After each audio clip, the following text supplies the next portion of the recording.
انہوں نے سوال یہ لکھ کے بھیجا کہ کیا یہ میری ذمہ داری ہے کہ میں اپنی منکوحہ کو، یعنی جس سے میرا نکاح ہوا ہے، جس لڑکی سے، کو بلانے کے لیے ضرور ہوائی جہاز کا ٹکٹ بھیجوں؟ بات دراصل یہ ہے کہ نکاح کے بعد میاں بیوی کے درمیان ایک دوسرے کے حقوق و فرائض کی ادائیگی واجب ہو جاتی ہے، اور جہاں خامند پر بیوی کے حقوق اور خامند کی جو ذمہ داریاں ہیں یا اس کے جو فرائض ہیں، ان میں یہ شامل ہے کہ وہ بیوی کے نان نفقہ، اس کے رہائش، اس کے لباس وغیرہ کے اخراجات اس نے کرنے ہوتے ہیں، وہ اس کی ذمہ داری، قطع نظر اس کے کہ بیوی مالدار ہے، جائیداد والی ہے، یا اس کے والدین مالدار اور جائیداد والے ہیں۔ یہ ذمہ داری اسلام نے خامند پر اس کی استطاعت کے مطابق، اس کی طاقت کے مطابق ڈالی ہے، اور یہ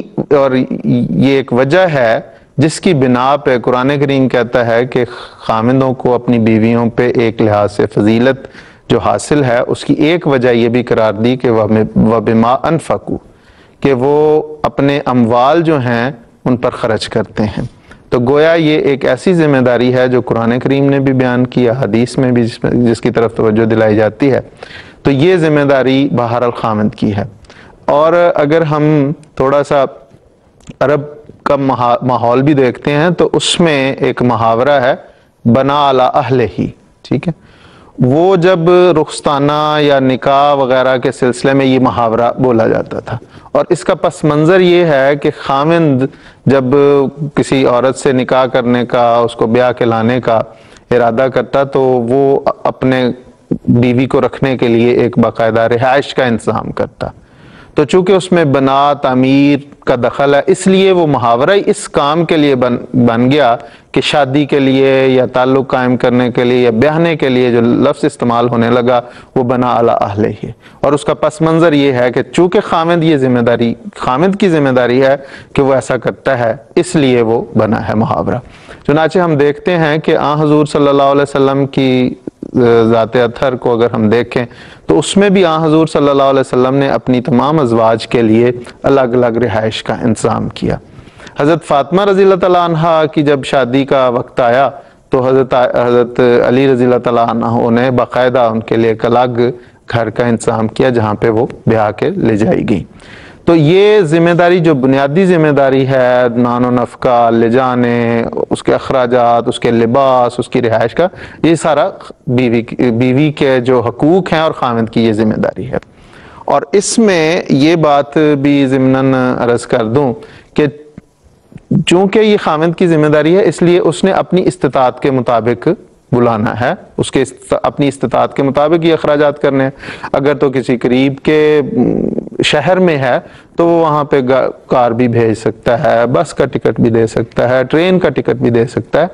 اگر کسی جگہ پہ یہ سہولتیں نہیں ہیں اور ضروری کم سے کم جو منیمم اخراجات ہیں وہ جہاز کے ہیں تو وہ بہرحال وہ جہاز کا ٹکٹ خامند کو ہی دینا پڑے گا۔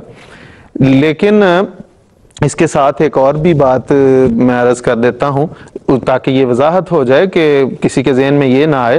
کہ پرانے بزرگوں میں یہ بھی ایک روایت ملتی ہے کہ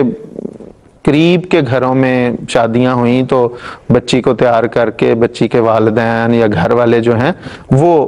لڑکے کے گھر چھوڑ آئے۔ حضرت عائشہ رضی اللہ تعالیٰ عنہ کی جو شادی کی تقریب ہے اس میں بھی یہ ذکر ملتا ہے، حضرت فاطمہ رضی اللہ تعالیٰ عنہ کی جو شادی ہے اس میں بھی یہی ذکر ملتا ہے کہ لڑکی کے گھر والے وہ اسے تیار کر کے وہاں چھوڑ آئے۔ تو لیکن اس میں یہ ذہن میں رکھنا چاہیے کہ اس میں کوئی کسی قسم کے اخراجات نہیں تھے،